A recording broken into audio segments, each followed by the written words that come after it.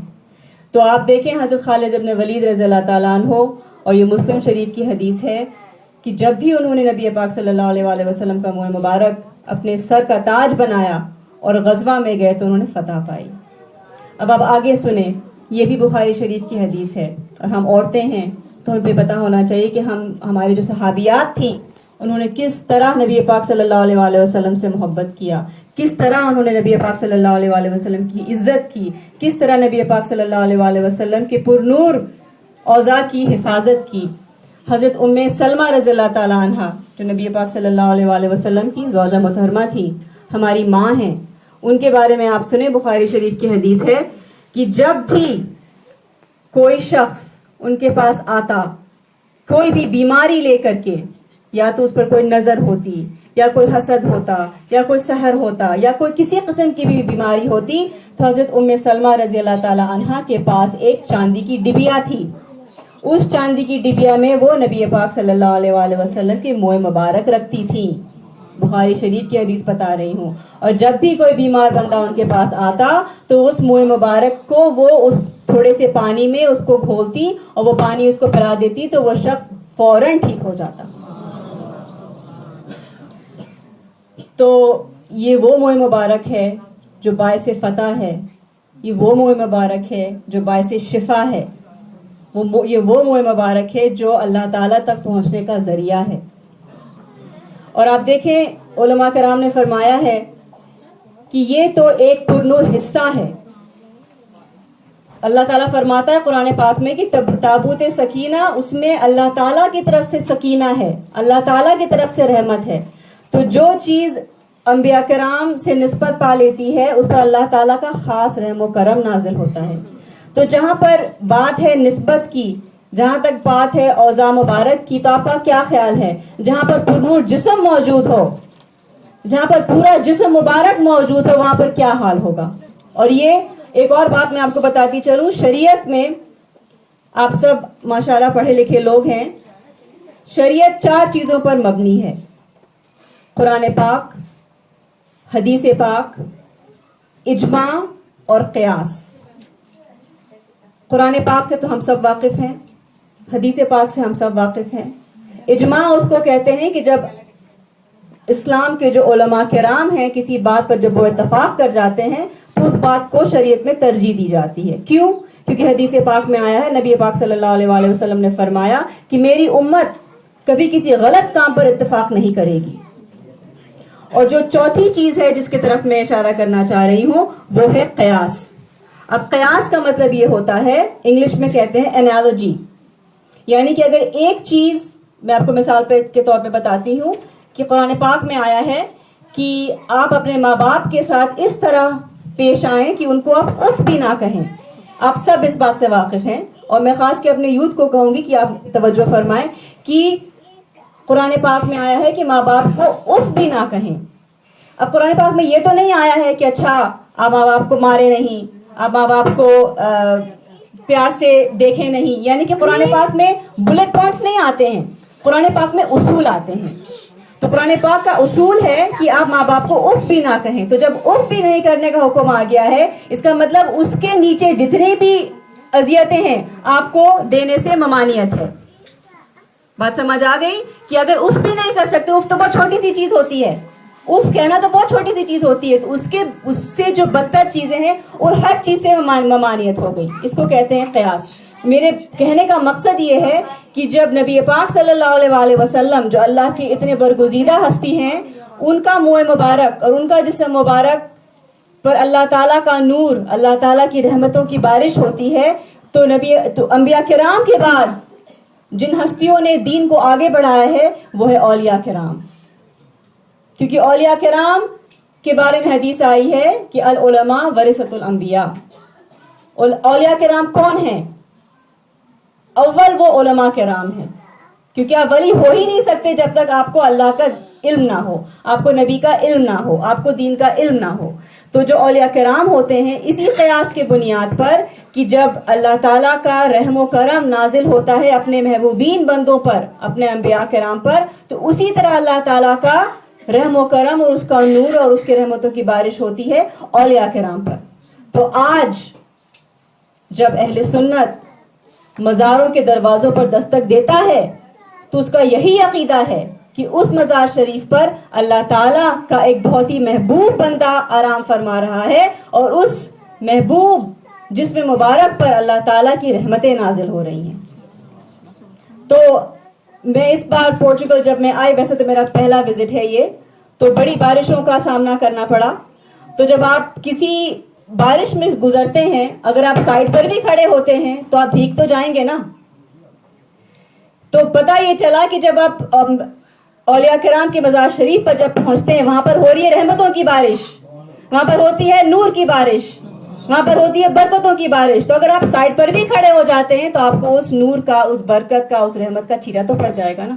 تو پتہ یہ چلا کہ آج کے دور میں 1400 سال بعد اگر ہم نے اولیاء کرام کا دامن تھاما ہے تو صرف اسی لیے کہ وہ ہیں ذریعہ نبی پاک صلی اللہ علیہ وآلہ وسلم تک، اور نبی پاک صلی اللہ علیہ وآلہ وسلم ہے ذریعہ اللہ تعالیٰ تک. میں آپ کو ایک اور حدیث بتاتی چلوں. ترمذی شریف کی حدیث ہے کہ ہر 100 سال پر نبی پاک صلی اللہ علیہ وآلہ وسلم کی امت سے ایک مجدد پیدا ہوگا. مجدد کس کو کہتے ہیں؟ مجدد اس کو کہتے ہیں جو کسی بھی شے کو جدید درجہ دے دے، یعنی کسی شے کو رینیو کر دے، اس کو نیا بنا دے. اس کا مطلب یہ نہیں کہ اس میں کوئی نئی چیز ڈال دے، نعوذ باللہ من ذالک، کوئی بدعت کی طرف اشارہ نہیں ہے. لیکن بات یہ ہے کہ اگر کوئی گھر ہے، آپ ایک مثال لے لیں، ہمارا گھر ہوتا ہے، ہم اس کی صفائی روز کرتے ہیں، روز تو نہیں، ہفتے میں ایک دن تو کر ہی لیتے ہیں. اگر نہ کریں تو اس کے اوپر کتنی گرد جم جائے گی. میں بحرین سے آئی ہوں، مجھے پتا ہے وہاں کتنی گرد اڑتی ہے. اگر آپ ڈسٹنگ نہ کریں تو آپ کو بہت پرابلم ہو جائے گی. تو مجدد کا بھی مقصد یہی ہوتا ہے کہ وہ آتا ہے ہر 100 سال پر اور دین کے اوپر جو گرد جم جاتی ہے اس کو وہ ہٹا دیتا ہے. اس پہ کوئی نیا روم نہیں بناتا، گھر میں کوئی نئی چیز نہیں لاتا، لیکن جو گندگی جم جاتی ہے لوگوں کے خیالات کی وجہ سے، دور کے جو مسائل ہیں ان کی وجہ سے، ان چیزوں کو ہٹا کر کے اسی قرآن اور اسی حدیث کی روشنی میں جو نئے مسئلے مسائل پیش آتے رہتے ہیں، ان مسئلے مسائل کا حل وہ بتا دیتا ہے. کیونکہ نبی پاک صلی اللہ علیہ وآلہ وسلم نے خطبۃ الوداع میں فرما دیا تھا کہ تم قرآن اور میری سنت، ان دو چیزوں کو پکڑے رہو گے تو تم گمراہ نہیں ہوگے. اب اللہ کا لاکھ لاکھ شکر ہے کہ قرآن پاک سے تو ہماری سب کی نسبت ہے، لیکن نبی پاک صلی اللہ علیہ وآلہ وسلم کی جو سنت مبارک ہے، اس پر میں تھوڑی سی گفتگو کرنا چاہوں گی. کیونکہ سنت مبارک کی بات تو الحمدللہ جتنے بھی مسلمان ہیں ہم سب کرتے ہیں، لیکن بات یہ ہے کہ سنت پر عمل کیا کیسے جائے، صحیح طرح سے سنت پر عمل کیا کیسے جائے. تو پتہ یہ چلا کہ جب اللہ تعالیٰ قرآن پاک میں کہتا ہے کہ ان کنتم تحبون اللہ فاتبعونی، کہ اگر تم مجھ سے محبت کرتے ہو، اللہ تعالیٰ فرماتا ہے کہ جب تم مجھ سے محبت کرتے ہو تو تم نبی پاک صلی اللہ علیہ وآلہ وسلم کی اتباع کرو. اب اتباع کس چیز کا نام ہے؟ آج کے دور میں ہم دیکھیں ہم کس کی اتباع کرتے ہیں. پھر سے میں اپنے یوتھ کی طرف اشارہ کرنا چاہوں گی کہ ہم کس کو فالو کرنا چاہتے ہیں. اگر ہم اپنے ارد گرد دیکھیں ہم کس کی سنت کو اپنانا چاہتے ہیں. ہم فالو اسی کو کریں گے نا جس سے ہماری کوئی نسبت ہو، جس سے ہم محبت کریں، ورنہ اس فالو کرنے کا کوئی معنی نہیں رکھتا. یا تو آپ فالو کر سکتے ہیں آؤٹ آف لو، یا آپ فالو کر سکتے ہیں آؤٹ آف فیئر. اب جو آؤٹ آف فیئر والا فالو کرنا ہے، جس کو ہم بولتے ہیں ڈنڈے کی چوٹ پر، ہو سکتا ہے کہ آپ کے اولاد جب 10 سال کے ہوں، 12 سال کے ہوں، 14 سال کے ہوں، چلے 15 سال کی بھی ہوں، آپ کے گھر پر ہیں، آپ نے ان پر ڈنڈے کی چوٹ چلا دی. لیکن جب وہ گھر سے نکلیں گے، جب ان کو فریڈم مل جائے گی تو وہ کیا کریں گے؟ وہ تو وہی کریں گے نا جو ان کا دل چاہتا ہے. تو پتہ یہ چلا کہ ایز پیرنٹس ہمارے یہ فرض ہے کہ ہمارے اپنے اولاد کو ہم وہ نسبت عطا کریں، وہ محبت دیں کہ جب وہ ہمارے گھر سے نکل بھی جائیں تب بھی وہ اس کی سنت اپنانے کی خواہش رکھیں جس کے بارے میں اللہ تعالیٰ نے حکم دیا ہے. تو نبی پاک صلی اللہ علیہ وسلم سے جب تک ہم ایسی محبت نہ کر لیں جو ہمارے ماں باپ سے بڑھ کر ہو, ہماری اولاد سے بڑھ کر ہو, اور تمام انسانیت سے بڑھ کر ہو, جس کے بارے میں حدیث پاک آئی ہے, وہ بھی صحیح حدیث ہے کہ جس میں نبی پاک صلی اللہ علیہ وسلم فرماتے ہیں کہ لا یؤمن احدکم حتی اکون احب الیہ من والدہ وولدہ والناس اجمعین, یعنی کہ تم میں سے تم نے ایمان ہے ہی نہیں, تم مومن ہو ہی نہیں حتیٰ کہ تم نے مجھ سے اتنی محبت نہیں کر لی کہ وہ تمہارے ماں باپ سے بڑھ کر ہو, تمہاری اولاد سے بڑھ کر ہو, اور تمام انسانیت سے بڑھ کر ہو. اب میں آپ کو بتاتی چلوں کہ یہ محبت جس کو نبی پاک صلی اللہ علیہ وسلم نے ایمان کا, اس کو حصہ نہیں کہیں گے, حب رسول ایمان کا حصہ نہیں ہے, حب رسول ایمان کی شرط ہے. حصے میں اور شرط میں فرق ہوتا ہے. میں آپ کو بتاتی چلوں, فرض کریں یہ دارالعلوم کو آپ لے لیں, اس دارالعلوم سے اگر آپ نے ایک کمرہ نکال دیا تو دارالعلوم پھر بھی دارالعلوم ہی رہے گا, تھوڑا سا ناقص ہو جائے گا, تھوڑا سا چھوٹا ہو جائے گا, لیکن دارالعلوم ہی رہے گا. لیکن اگر دارالعلوم سے آپ فاؤنڈیشن نکال دیں گے تو دارالعلوم رہے گا نہیں, رہے گا نا. تو بات یہی ہے, کیونکہ اور بھی احادیث ہیں, عورتوں کے حوالے سے بتاتی چلوں کہ حیا بھی ایمان کا حصہ ہے, لیکن حیا ایمان کا وہ حصہ ہے کہ اگر کس میں حیا نہ ہو تو وہ اس کا ایمان ناقص ہے, اس کا ایمان ختم نہیں ہو جاتا. لیکن حب رسول ایک ایسی شے ہے کہ اگر ایک انسان میں حب رسول نہ ہو تو اس کا ایمان ہے ہی نہیں. تو آپ مجھے بتائیں کہ آج کے دور میں اگر ہم نبی پاک صلی اللہ علیہ وسلم کی بات ہی نہ کریں, ہم نبی پاک صلی اللہ علیہ وسلم کا جشن نہ منائیں, ہم میلاد شریف نہ منائیں, ہم ان مبارک کی زیارت نہ کریں, ہم ان کی بات کریں ہی نہیں, تو ہمارے بچوں کو پتہ کہاں سے چلے گا کہ نبی پاک صلی اللہ علیہ وسلم کون ہیں؟ اور جب تک آپ کو ان کے بارے میں علم نہیں ہوگا تو آپ کو محبت کہاں سے آئے گی؟ محبت تبھی آتی ہے نا جب آپ کو کسی شخص کے بارے میں علم ہو کہ کس طرح جب نبی پاک صلی اللہ علیہ وسلم اس دنیا میں تشریف لائے. میں آپ کو بتاتی چلو, ابن اسحاق رضی اللہ تعالیٰ عنہ کی بہت معتبر روایت ہے, اور ابن اسحاق ایسی ایک کتاب ہے جس کو سبھی مانتے ہیں. اس میں فرمایا گیا ہے کہ جب نبی پاک صلی اللہ علیہ وسلم کی ولادت شریف ہوئی تو وہ سجدے میں گر گئے. انہوں نے اپنی انگلی مبارک کو اللہ تعالیٰ کی طرف اٹھا کر کہا, لا الہ الا اللہ ربی حب لی امتی. تو جس نبی نے پیدا ہوتے کے ساتھ اپنی امت کے لیے دعا فرمائی ہو, جس نبی نے راتوں کو جاگ جاگ کر کے رو رو کر کے امت کے لیے دعائیں کی ہو, کیوں دعا کی ہو؟ کیا ان کو دعا کی ضرورت تھی؟ کیا ان کو رونے کی ضرورت تھی؟ وہ تو معصوم ہیں, ہر نبی معصوم ہوتا ہے. اللہ تعالیٰ نے ان سے تمام گناہوں کا راستہ ہی الگ کر دیا. ان کو تو وہ تو گناہ کرنا آتا ہی نہیں ان کو, کیونکہ وہ اللہ کے رضا میں اور اللہ کی اتباع میں ان کا لمحہ لمحہ گزرتا ہے. تو کیوں روتے تھے وہ؟ آپ کے لیے اور ہمارے لیے روتے تھے وہ, اپنی امت کی مغفرت کے لیے روتے تھے وہ. اور جب نبی پاک صلی اللہ علیہ وسلم, ایک اور میں آپ کو بتاتی چلوں بہت ہی خوبصورت روایت, اور یہ بہت ہی خوبصورت کتاب ہے الشفا قاضی ایاز رحمۃ اللہ تعالیٰ علیہ کی. اس میں بتایا ہے کہ جب نبی پاک صلی اللہ علیہ وسلم سکرات سے گزر رہے تھے, جو بہت ہی کٹھن وقت ہوتا ہے, تو نبی پاک صلی اللہ علیہ وسلم نے فرمایا تھا, یا اللہ میرے امت کی سکرات کی تکلیف تو مجھے دے دے.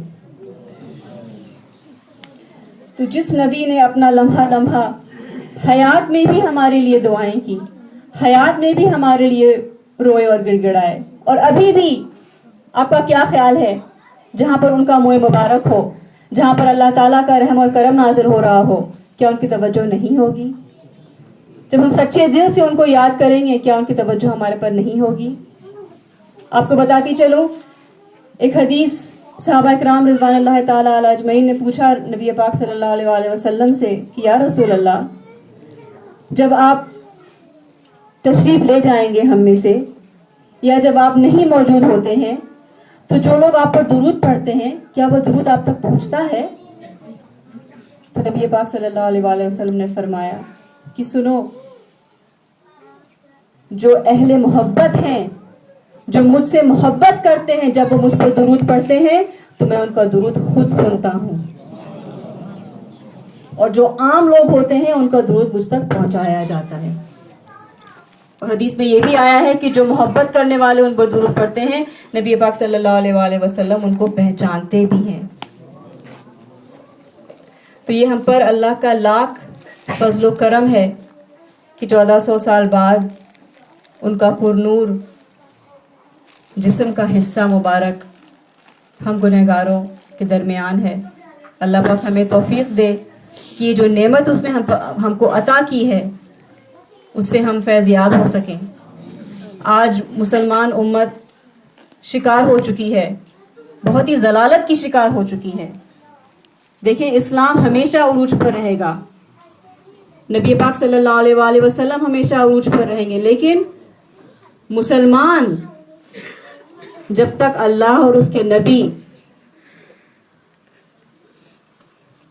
کو اپنے زندگی میں فوقیت نہیں دیں گے تب تک ہم ضلالت کا شکار بنتے رہیں گے. آج ہر جگہ مسلمانوں پر وار ہو رہا ہے. کیوں؟ اسی لیے کہ جس طرح سے وہ تابوت سکینہ کو کی بے حرمتی کی گئی اور وہ تمام پریشانیوں کا باعث بن گیا, اسی طرح آج ہم نے نبی پاک صلی اللہ علیہ وآلہ وسلم کی حرمت کا دامن چھوڑ دیا ہے, ان کی عزت کا دامن چھوڑ دیا ہے, ان کی محبت کا دامن چھوڑ دیا ہے. محبت کی بات تو سب کرتے ہیں, سنت کی بات تو سب کرتے ہیں, لیکن اصل محبت وہ ہوتی ہے کہ جب نبی کا نام لیا جائے تو آنکھوں میں آنسو آ جائے. جب نبی کا نام لیا جائے تو درود شریف کا ورد صرف زبان سے نہیں بلکہ دل سے ایسے نکلے کہ نبی پاک صلی اللہ علیہ وآلہ وسلم خود سن لیں. الصلاۃ والسلام علیک یا رسول اللہ, الصلاۃ والسلام علیک یا حبیب اللہ, الصلاۃ والسلام علیک یا نور اللہ, الصلاۃ والسلام علیک یا محمد رسول اللہ. سلام اس پر کہ جس نے بے کسوں کی دستگیری کی, سلام اس پر کہ جس نے بے کسوں کی دستگیری کی, سلام اس پر کہ جس نے بادشاہی میں فقیری کی. سبحان اللہ. میں چند الفاظ انگلش میں کہنا چاہوں گی کیونکہ ہمارے انکل الطاف شکور صاحب نے درخواست کی تھی کہ کچھ ہمارے یوتھ ہیں جن کو انگریزی زبان میں گفتگو سننا پسند آئے گا, اور یہ ہمارے دین کو آگے بڑھانے کا یہی طریقہ ہے کہ جو جدید دور ہوتا ہے اس جدید دور کے جو تقاضے ہیں, بالخصوص زبان کا تقاضا, جب تک ہم ماڈرنٹی کے جو بھی ایلیمنٹس ہیں اس کو دین میں اختیار نہیں کریں گے تب تک اسلام کی بات آگے نہیں بڑھے گی. So this is for our youth. Bismillah ar-Rahman ar-Rahim. The main issue of discussion today is the topic of barakat. What is barakat? It comes from the Arabic language baraka, which means to increase.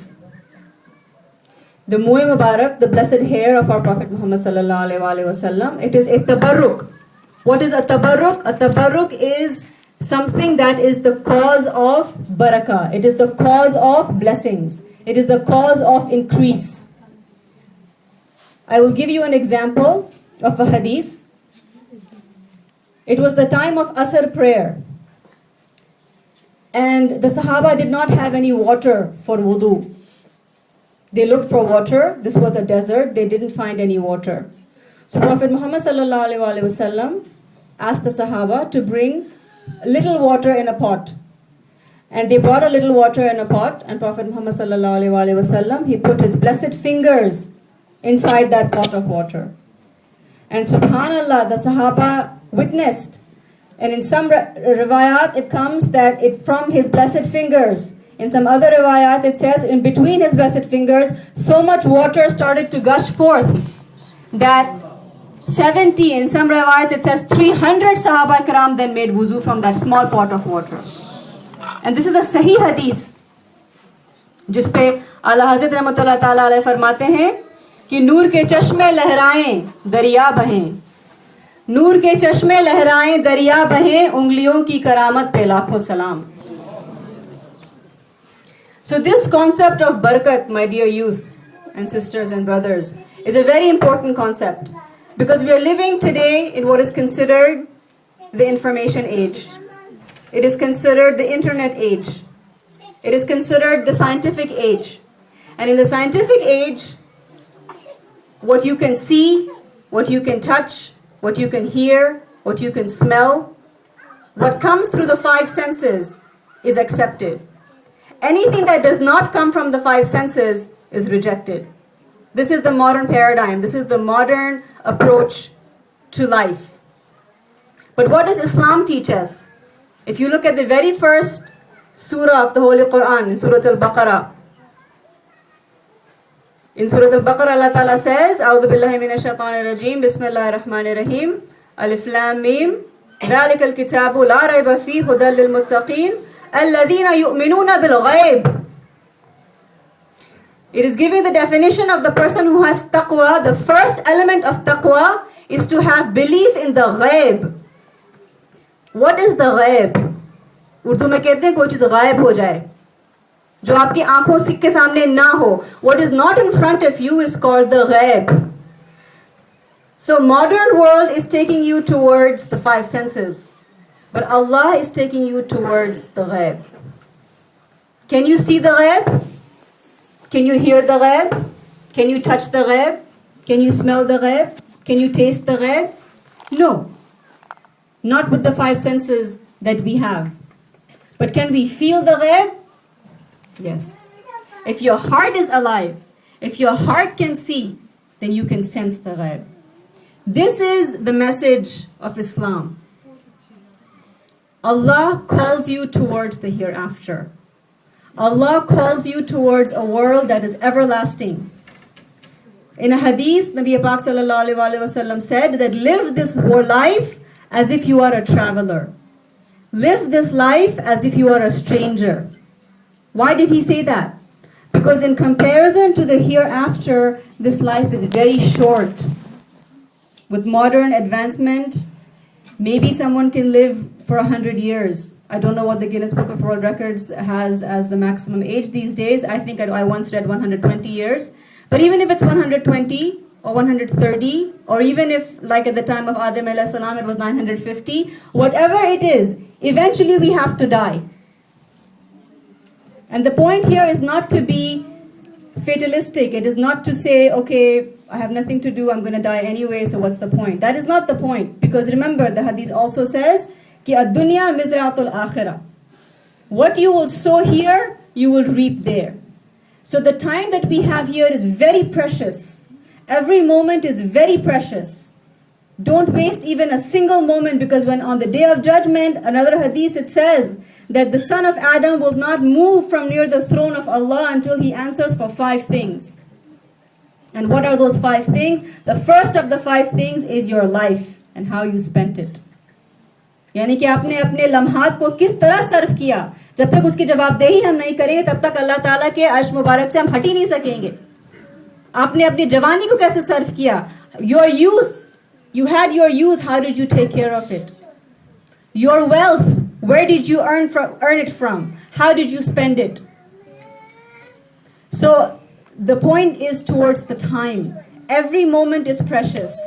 So we should take every moment to spend it in the furthering of this deen, in the obedience of Allah, in the obedience of Prophet Muhammad sallallahu alaihi wasallam. And that obedience is not possible. Obedience of Allah and His Prophet Muhammad sallallahu alaihi wasallam is impossible for a human being unless we love Prophet Muhammad sallallahu alaihi wasallam. We have to understand the centrality of Prophet Muhammad sallallahu alaihi wasallam in this universe. I will give you a few examples, and we should, as youth, remember these. The great Mujaddid, as I mentioned earlier to you about the Mujaddid, the great Mujaddid, Hazrat Ahmad Sirhindi Al-Fasani Rahmatullah Ta'ala alayh, writes in his Maktubat, he narrates a Hadith Qudsi. What is a Hadith Qudsi? Hadith Qudsi, as you know, there's 2 types of a Hadith. One hadith goes to Prophet Muhammad sallallahu alaihi wasallam, and one hadith has exact words of Allah Ta'ala Himself. So the hadith whose sanad stops at Prophet Muhammad sallallahu alaihi wasallam is called a hadith nabawi. But a hadith in which there are exact words of Allah Ta'ala is called a hadith Qudsi. This is a hadith Qudsi in which Allah Ta'ala says, لَوْلَاكَ لَمَا أَظْهَرْتُ رُبُوبِيَّةً. He's saying to Prophet Muhammad sallallahu alaihi wasallam, ki if it was not for you, I would not have created this world. یعنی کہ نبی پاک صلی اللہ علیہ وسلم باعث تخلیق کائنات ہیں. یعنی کہ نبی پاک صلی اللہ علیہ وسلم اگر نہیں ہوتے, if he was not there, you and I would not be sitting here in Darul Uloom in Portugal, in Europe. So the person, the personality who is the cause of this creation, and the personality who was the very first creation. There's another hadith I would like to quote to you from another very famous Buzurg, who is the author of the very famous book Mawahib al-Dunya, Hazrat Imam Qastalani rahmatullah ta'ala alayh. He narrates this hadith and he says that a great Sahaba of Prophet Muhammad sallallahu alaihi wasallam, he came to Nabi Pak sallallahu alaihi wasallam and he said, Ya Rasulullah. And remember, when the Sahaba used to come to Prophet Muhammad sallallahu alaihi wasallam, the first thing they would say to him is Fidaka abi wa ummi ya Rasulullah, which means کہ میرے ماں باپ آپ پر قربان ہو جائیں. کیونکہ وہ اس حدیث کی تصدیق کر رہے تھے جب پہلے میں نے آپ کو بتایا کہ نبی پاک صلی اللہ علیہ وسلم سے ایسی محبت کرو کہ وہ تم سے ہماری والدین سے بڑھ کر ہو, تمہاری اولاد سے بڑھ کر ہو, اور تمام انسانیت سے بڑھ کر ہو. So they used to say کہ may my parents be sacrificed over you ya Rasulullah. Hazrat Jabir رضی اللہ تعالیٰ عنہ, he came to Nabi Pak sallallahu alaihi wasallam and he said, Ya Rasulullah, what is the first thing Allah Ta'ala created? So Nabi Pak sallallahu alaihi wasallam replied, Ki ya Jabir, inna Allah khalaqa qabla al-ashyai nura nabiyyaka min nurihi. Ki the first thing Allah Ta'ala created, O Jabir, is the nur of your prophet from his own nur. Yani Prophet Muhammad, and this is a hadith and it is being quoted in which book? It is called Mawahib al-Dunya. This book is 500 years old, written by Hazrat Imam Qastalani rahmatullah ta'ala alayh, who was a very, very great scholar, and he even wrote a sharah of the Bukhari Sharif. See, it is very important for us as Muslims to know the names of our scholars. You know, if you study, for example, American history, Americans know who their presidents were. They know who their historians were. They know who the founders and shakers of their country were. So even modern world knows that in order to further your civilization, in order to further who you are as a nation, you have to know who the nation builders are. So as Muslims, after Prophet Muhammad sallallahu alaihi wasallam, these scholars, these are the movers and shakers and nation builders of Islam. We have to know who they are. We have to know their names, we have to know their lives, we have to know their books, and we have to know that everything they said was to further the love and the obedience of Prophet Muhammad sallallahu alaihi wasallam. So Prophet Muhammad sallallahu alaihi wasallam is the source, he is the first creation, he is the source of the rest of creation. Now I will give you one more example, because again, as I mentioned, we are living in times of the scientific age. People are very much appealed by logic. They like to hear things in a logical way. I will give you one ayah of the Holy Quran. And this ayah is meant to prove from logic that Prophet Muhammad sallallahu alaihi wasallam is the very first creation. In the Quran Sharif, Allah Ta'ala says, A'udhu billahi minash shaitanir rajim, وَمَا أَرْسَلْنَاكَ إِلَّا رَحْمَةً لِلْعَالَمِينَ. This is a very famous ayat. We have all heard of it. Allah Ta'ala says that we have not sent you but as a mercy for all the alameen. What does that mean, all the alameen? If Allah, for an instance, if we assume that Allah Ta'ala created some alam or something before Prophet Muhammad sallallahu alaihi wasallam, then can Prophet Muhammad sallallahu alaihi wasallam be rahmat for that alam or that thing? How can something be a rahmat if that thing doesn't exist? So if Prophet Muhammad sallallahu alaihi wasallam has to be the rahmat for all the alameen, then logic, Socratic Greek logic says that all the alameen has to come after Prophet Muhammad sallallahu alaihi wasallam's creation. Does it not? This is just to satisfy the logic, the minds that seek pure logic. It is very clear from this ayat that Prophet Muhammad sallallahu alaihi wasallam, who is rahmatan lil alameen, he has to be created before the rest of the alameen so he can be a rahmat for it. Prophet Muhammad sallallahu alaihi wasallam is rahmat for everything, for the sun and the moon and the stars and the cosmos, and of course for human beings and for the animals and the plants and the fish in the ocean. He is the rahmat lil alameen for all the alameen. So the point, my dear brothers and sisters and youth, is that Holy Prophet Muhammad sallallahu alaihi wasallam is the center of this creation.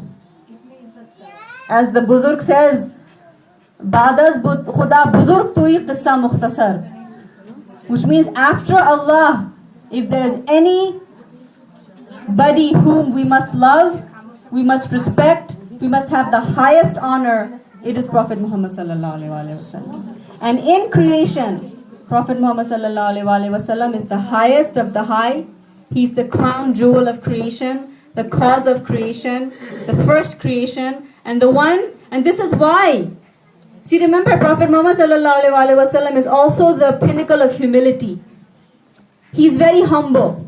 So why is someone who is so humble, why will he say, you have to love me more than you love your own father and love your own mother? The reason is because loving him is the source of following his sunnah. If you don't love him, we will not be able to follow his sunnah. And this is a very serious question we all have to ask ourselves. Very honest question. MashaAllah, you are all, alhamdulillah, Ushaqan Rasul sallallahu alaihi wasallam. But put this question in front of anyone who questions. Tell them to close their eyes, look inside their heart, and ask a very serious and honest question. Who do I love the most in creation? Is it my husband? Is it my daughter? Is it my father? Is it my mother? Or is it Prophet Muhammad sallallahu alaihi wasallam? And we have to come back with an honest answer. We're not trying to show off to anybody. This is an honest question, an honest answer between Allah and you. And if the answer does not come back astoundingly as that I love Prophet Muhammad sallallahu alaihi wasallam more than anyone else, then we have to work on our iman. And remember, we can only love, if we love someone, we will talk about that someone. Is that not true, my dear sisters? When you have a child, you're constantly talking about your child. Oh, my child is this, my child is that, my child eats this, and he wants to go to this school, and he loves to go to this park. Because you talk, when you love someone, you love something, you will talk about it. It is very natural. So, we have to observe and we have to look at our own selves, take stock of our own selves. In the 24-hour period, how many times are we mentioning Prophet Muhammad sallallahu alaihi wasallam? In a 24-hour period, how many times are we sending durood or salam on Prophet Muhammad sallallahu alaihi wasallam? In a 24-hour period, how many times are we asking someone to follow the sunnah of Prophet Muhammad sallallahu alaihi wasallam? And if we are not, then we have to remember that we have to work on our iman. And we all have to work on our iman. But the point is that we must get the message out. We must get the message out to the people that Prophet Muhammad sallallahu alaihi wasallam is the center of our religion.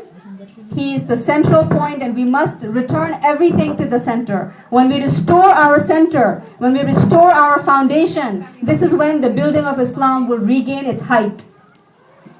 That building right now has had an earthquake. And if we have to rebuild the building, the foundation stone has to be the love for Prophet Muhammad sallallahu alaihi wasallam. So we make dua to Allah, that, oh Allah, may Allah accept our hazri, may Allah accept our words, may Allah increase our love for Prophet Muhammad sallallahu alaihi wasallam. May Allah give us the tawfiq to give him the respect that is due to him. Because no matter how much we respect him, it will never be enough. It will never be enough. No matter how much we love him, it will never be enough. No matter how much we praise him, it will never be enough. So may Allah give us the tawfiq to continue to learn about him, to continue to love him, and to continue to teach this to our children. Because remember, we're living at a time where if we don't transfer this love to the next generation, we will be accountable in front of Allah Ta'ala. We're living in a very, very perilous time. It is a time to build idaras like Darul Uloom. It is a time to build many more Darul Ulooms. We need Ahl Sunnat organizations like Darul Uloom, not just in Portugal, but in Spain, in Sweden, in Norway, in France, in Germany, in every country in Europe, in every country in the world. Because these are the idaras These are the organizations that are holding up the name and the love of Prophet Muhammad sallallahu alaihi wasallam. And we must support it to the best of our ability. We must further the work to the best of our ability. So may Allah accept these words. May Allah forgive me for my mistakes. May Allah bless all of you. And may Allah accept our presence here. And may He give us the tawfiq to continue to serve our Prophet, to continue to serve Allah through the love of our Prophet. وآخر دعوانا أن الحمد لله رب العالمين سبحان ربك رب العزة عما يصفون وسلام على المرسلين والحمد لله رب العالمين.